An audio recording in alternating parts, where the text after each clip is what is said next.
რას მოგვიყვები ბილიკო თეთრად გაკრულო მთაზე და ვის უთელია ბალახი ფეხი დაუდგამს მხარზე და ბევრ მონადირეს უვლია შენზედ ჯიხვების კვალზე და რას მოგვიყვები ამჯერად სიკეთესა და ავზე და საით მიდიხარ ბილიკო ვის მიგვაყენებ კარზე და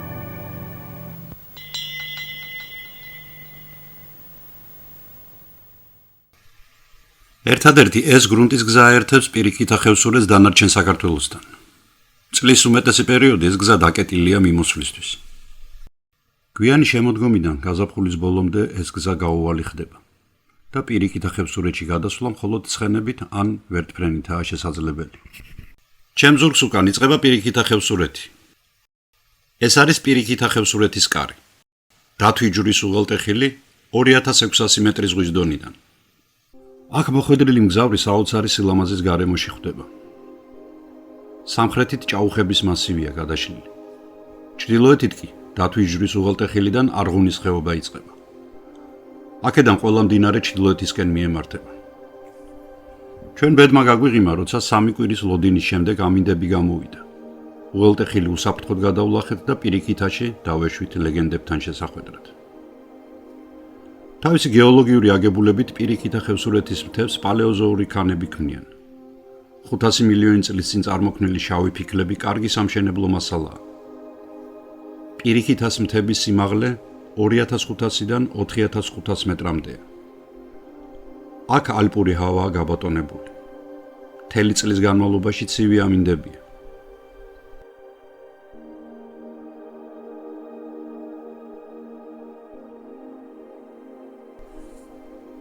პირველი არღუნის ხეობაში ლებაის კარის ციხე გვხვდება. ეს ციხე იცავდა და კეტავდა დათვი ჯვრის უღელტეხილიდან პირიქითაში შემოსასვლელს. მისი საბრძოლო კოშკი კარგადაა შემონახული. კოშკი განსაკუთრებული სიმეტრიულობით გამოირჩევა, რაც მისი მშენებლების უბადლო ოსტატობაზე მეტყველებს. ასეთი ტიპის საბრძოლო კოშკები დამახასიათებელია ჩრდილოეთ კავკასიის სხვა რეგიონებისთვისაც. ლებაის კარიდან ცოტას რომ გავივლით, კისტანის კოშკებს მივადგებით. ქედებზე მდგარი 2 ციხე აკონტროლებს გზას. ციხეებამდე საცალფეხო ბილიკი ადის.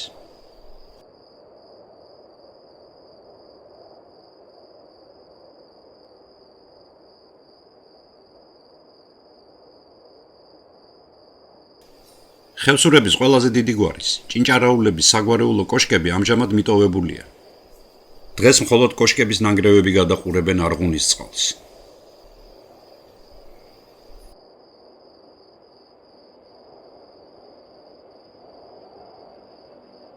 საბრძოლო ციხეებს ხევსურები ქავის ციხეს ეძახიან.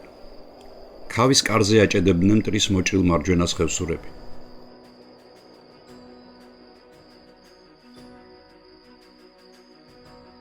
ქავის ციხის მოპირდაპირე მხარეს ჭეჭყეთის საგუშაგო ციხის ნანგრევები მოჩანს. ასე რომ სამხრეთი კარიბჭე საფუძვლიანად იყო დაცული.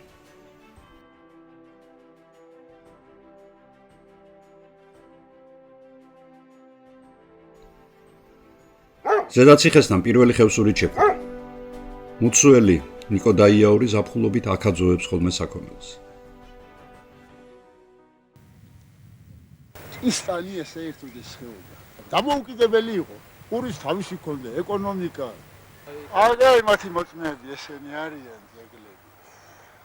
აუც არის თანას აიქიდან მოტანილი ეს ხო. ხოხს ვეძახო, ხოხის ხო.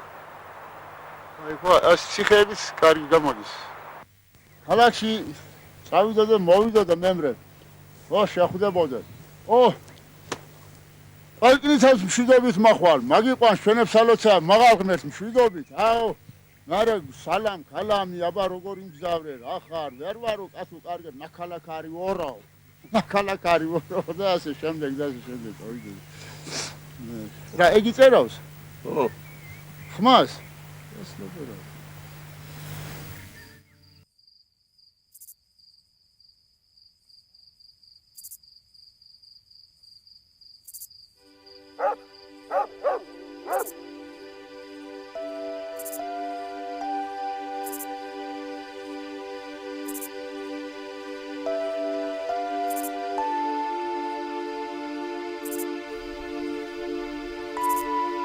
ზედაციხის კედლები თითქმის ბოლომდეა ჩამონგრეული.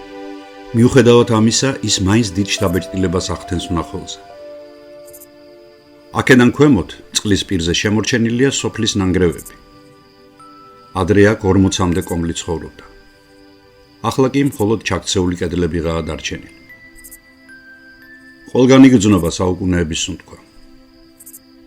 ჩვენ მეორე ფილმში კვლავ დაუბრუნდებით კისტანს, რომლის კედლებიც ბევრ საიდუმლოს ინახავს.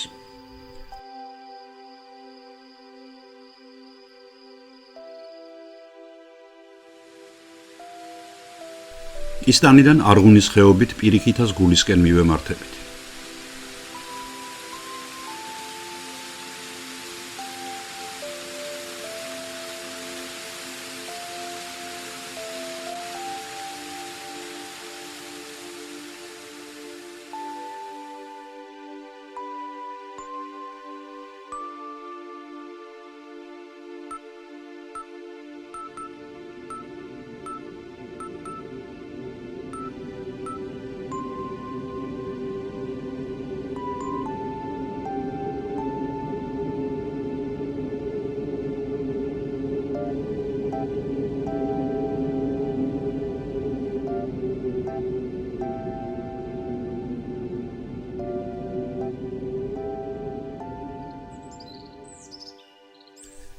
პირიქითა ხევსურეთის ცენტრი ციხე-სოფელი შატილია. აქ ადრე 70-მდე კომლი ცხოვრობდა. შატილი ყველაზე ცნობილია პირიქითას ძეგლებიდან. შავი ფიქლების მშრალი წყობით ნაშენები კოშკები მინჯრით არიან მიწყობილი ერთმანეთთან და შორიდან ერთი მთლიანი ციხის შთაბეჭდილებას ტოვებენ. ერთი შეხედვით ქაოტურად ნაშენები კოშკები საოცრად ჰარმონიულ სურათს ქმნიან. შატილი 90-მდე საბრძოლო და საცხოვრებელი კოშკისგან შედგება. უკვე მესამე წელია მსოფლიო ბანკის დახმარებით შატილის რეკონსტრუქცია მიმდინარეობს არქიტექტორ ვაჟა ჭინჭარაულის ხელმძღვანელობით. შატილი შესულია იუნესკოს მსოფლიო მემკვიდრეობის ძეგლთა სიაში.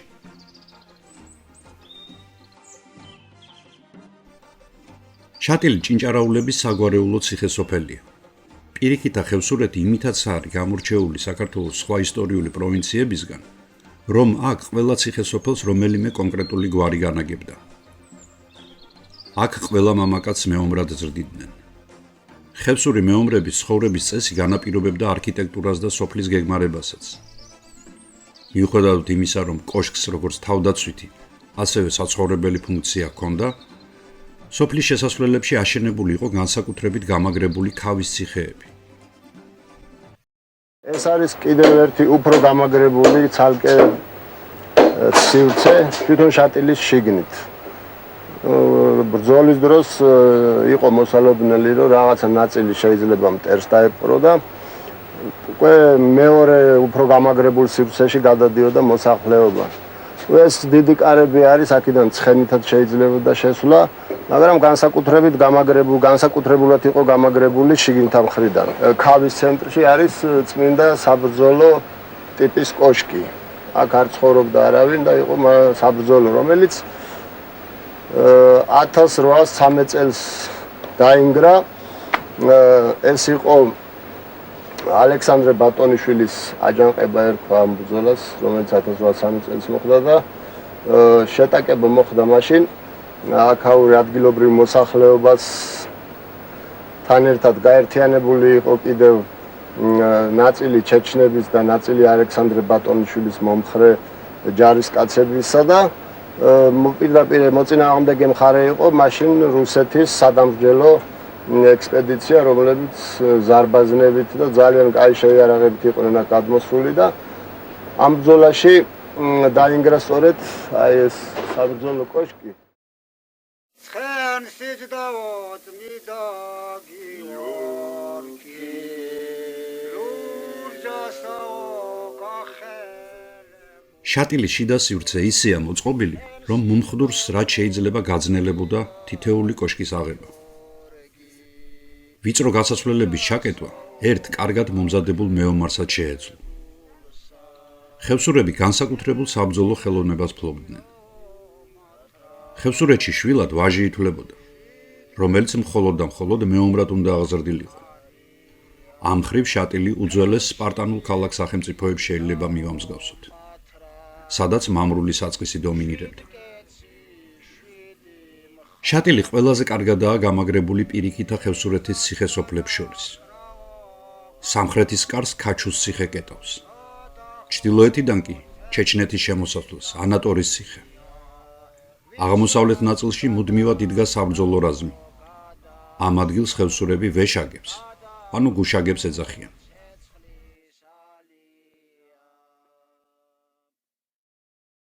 შატილიდან გზას ჩრდილოეთისკენ ვაგრძელებთ. ამ გზით ჩეჩნეთში შეიძლება გადასვლა. სწორედ აქ იდგა ანატორის ციხე, რომელმაც დროჟანს ვერ გაუძლო. აქ დღეს მხოლოდ აკლდამებია შემორჩენილი, რომლებზეც ფილმის მეორე ნაწილში ვისაუბრებთ.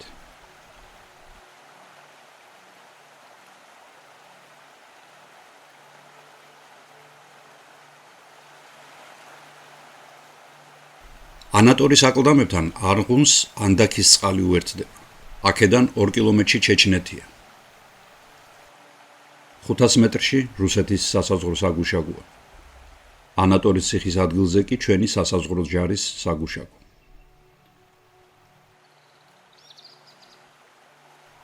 ანატორიდან გზა სამხრეთისკენ უხვევს და ჩვენს ანდაქის ულამაზეს ხეობას მიუყვებით.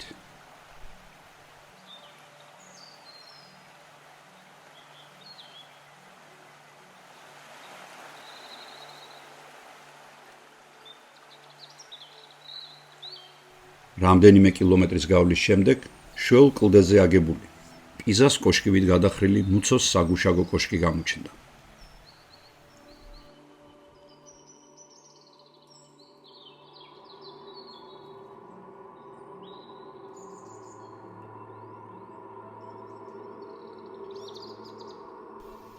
პირიქითა ხევსურეთში მუცოს კომპლექსი სიდიდით მეორეა შატილის შემდეგ. შატილისგან განსხვავებით იგი მიუვალ კლდეზეა გაშენებული.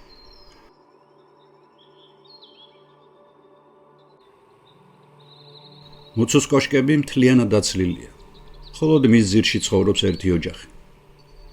მუცოზე ასასვლელი საცალფეხო ბილიკით საკმაოდ სახიფათოა. ჩვენთვის დღეს ძნელი წარმოსადგენია, თუ რა მაიძულა ხევსურთა წინაპრები ამ სიმაღლეზე გაეშენებინათ საცხოვრებელი კოშკები. ადრე მუცოში 60-მდე კომლი ცხოვრობდა და იგი დაიაურების საგვარეულო ციხესოფელი იყო. თავად დაიაურები გოგოჭურების გვარის შინშები არიან. შინშები მთავარი გვარის განაყარია. მათი გვარები ძმათა შვილების სახელებიდან წარმოსდგება და ადრე ძირითად გვართან ერთად ატარებდნენ ხოლმე.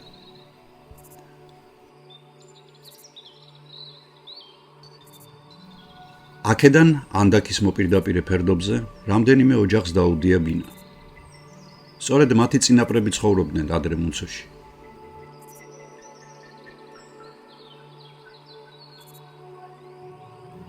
ახლა კი აქ მუდმივი ქარებისა და ყინვის სამეფოში წინაპართა კვალი ნელ-ნელა იშლება.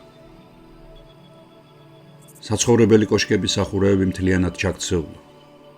ზემოდან კარგად ჩანს კოშკის შიდა სივრცე. კოშკის ზედა სართული კირითაა დაფარული. მშრალი წყობით ნაშენები კედლები არც ისე განიერია. სამაგიეროდ წყობაში ქვები ისეა შერჩეული და ერთმანეთთან მორგებული, რომ გაოცებას იწვევს მისი მშენებლების ხელოვნება. მუცოს არქიტექტურა ზოგად კავკასიურია. აქ ვერ სადნახავთ ბარისთვის დამახასიათებელ დეტალებს. ყველა კოშკი უთკუთხედია და მხოლოდ ზომებით განსხვავდება ერთმანეთისგან. განსაკუთრებით საინტერესოა მუცოს სალოცავის გადახურვა, რომელიც ძალიან წააგავს ინკების ზოგიერთ ძეგლს.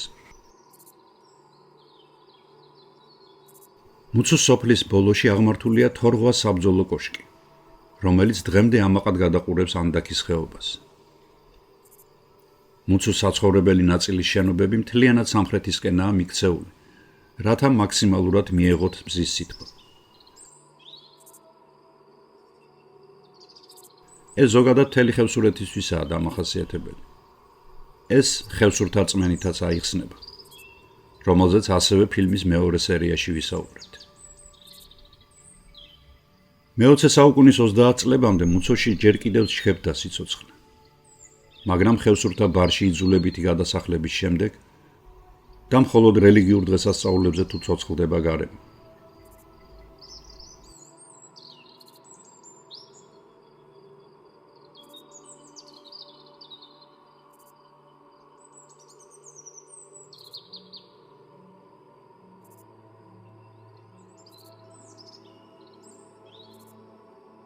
მუცუდან გზას სამხრეთისკენ ვაგრძელებთ და რამდენიმე კილომეტრის გავლის შემდეგ პირიქითა ხევსურეთის კიდევ ერთ ნასოფლარს მივადგებით.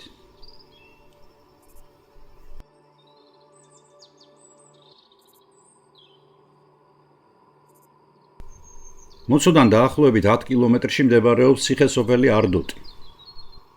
აქ შემორჩენილია პირიქითა ხევსურეთში ერთადერთი მართლმადიდებლური ეკლესიის ნანგრევი, რომელიც როგორც გადმოცემა გვეუბნება, თამარ მეფის დროსაა აგებული.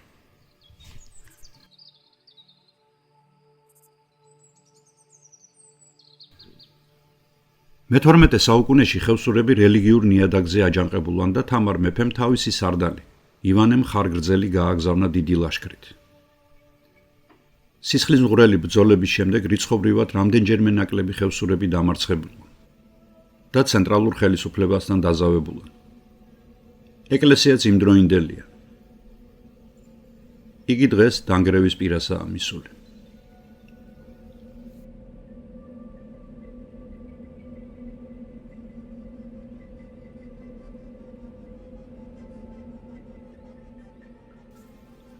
არდოტი მე-20 საუკუნის 50-იან წლებში დაიცალა.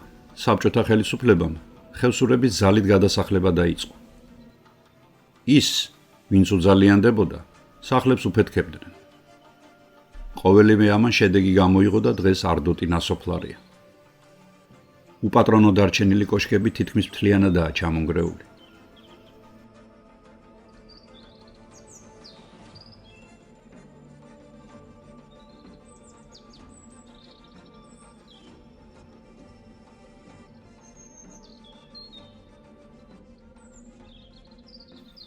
ამჟამად აქ მხოლოდ ერთი ოჯახიღა ცხოვრობს წინაპართა ნაფუძარზე. არდოტი ზვიადაურების საგვარეულო ციხესოფელია. სწორედ ზვიადაურები აკონტროლებდნენ თუშეთის შემოსასვლელს.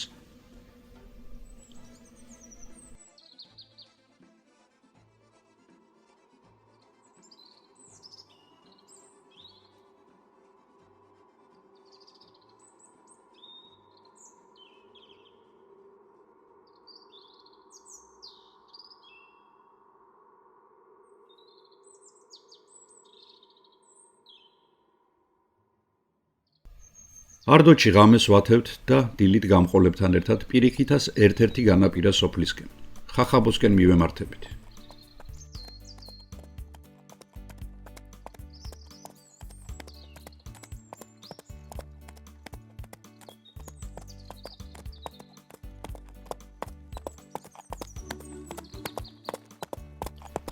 აქედან 3 კილომეტრში ხეობა ორად იყოფა. ანდაქის წყალს ჭანჭახის წყალი უერთდება და ჩვენც მის ხეობას მიუყვებით.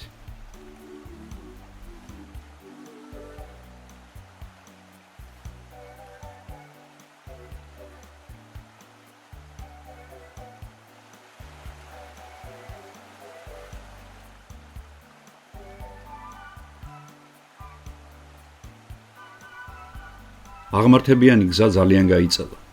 თუმცა ულამაზესი ხედები და მაცოცხლებელი წყაროები დაღლას გვავიწყებს. და აი რამდენიმე საათის სიარულის შემდეგ გამოჩნდა ახალი ხახაბოც.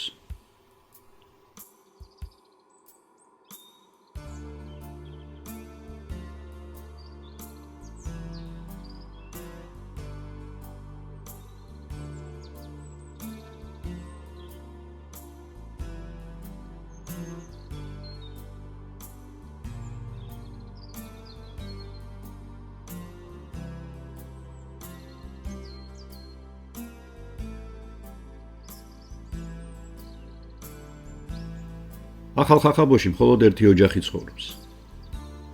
ისინი აქ ძველი ხახაბოდან არიან ჩამოსახლებული.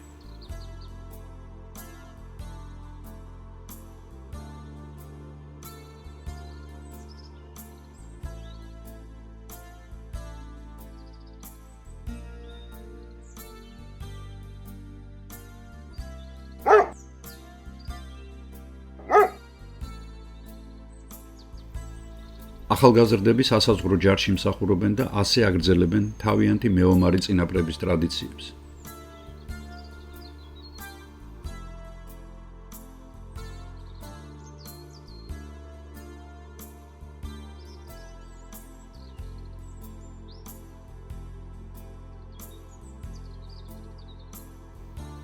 აქედან კვლავ 2 კილომეტრი მთის ფერდობებით და როგორც იქნა გამოჩნდა ძველი ხახაბოც.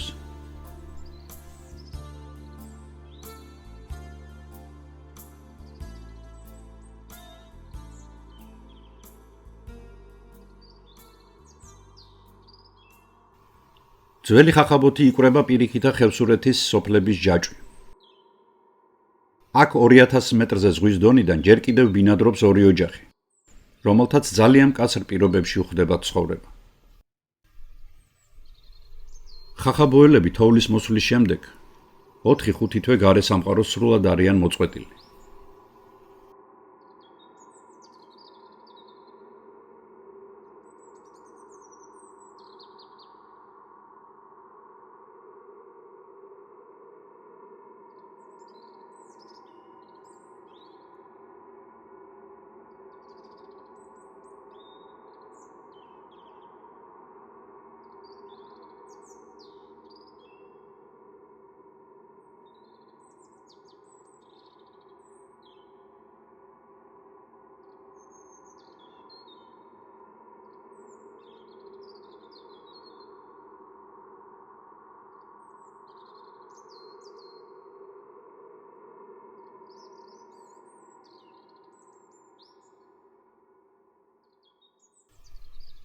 აქ თუ მოიძიებ, მრავალ ნივთს შეიძლება გადაეყარო. აქ რაღაც საინტერესოებს ხედავ. აი უზანგი. ეს სახნისი. ესეც მეორე სახნისი.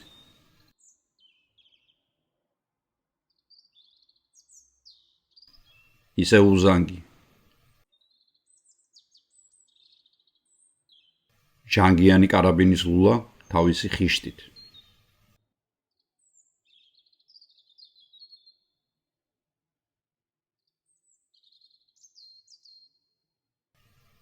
ესეც მე მგონი ციხეზე ასასვლელი ჯანგალია. ესეც სპილენძის ძველი თუნგები.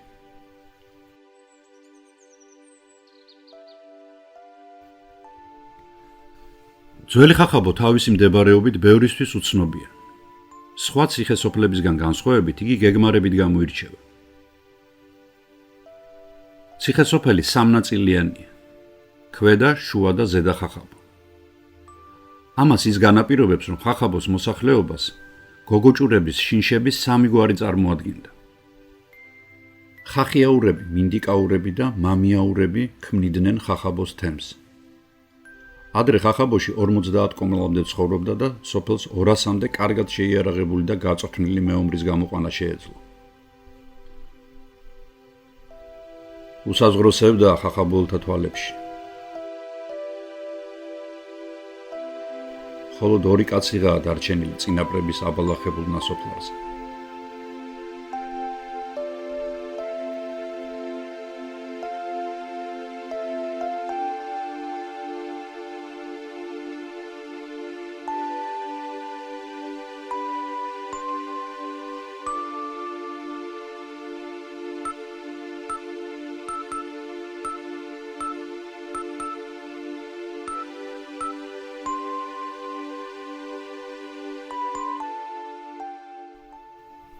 თუ რუკას შევადგენთ, საინტერესო სქემას მივიღებთ. პირიქითა ხევსურეთის 2 ძირითადი გვარი მონაცვლეობით არის დასახლებული ციხესოფლებში. ყველაზე დიდი ჭინჭარაულების გვარი აკონტროლებდა ჩრდილოეთის და სამხრეთის საზღვრებს. მათ შორის მოქცეულია გოგოჭურების და მათი შინშების სოფლები გურო, მუცო და ხახაბო. თუშეთიდან შემოსასვლელს კეტავდა ჭინჭარაულების შინშების ზვიადაურების ციხესოფელი არდოტი. ჩვენ მხოლოდ შეგვიძლია ვივარაუდოთ, რომ ეს ყველაფერი გარკვეულ კანონზომიერებას ექვემდებარებოდა და სტრატეგიულად იყო გამართლებული. სამწუხაროდ ამ ყველაფრის გასაღები საუკუნეების სიღრმეშია ჩაკარგული. ფილმის მეორე ნაწილში ხევსურთა მითოლოგიაზე, კოსმოლოგიაზე და რელიგიურ რწმენაზე მოგითხრობთ.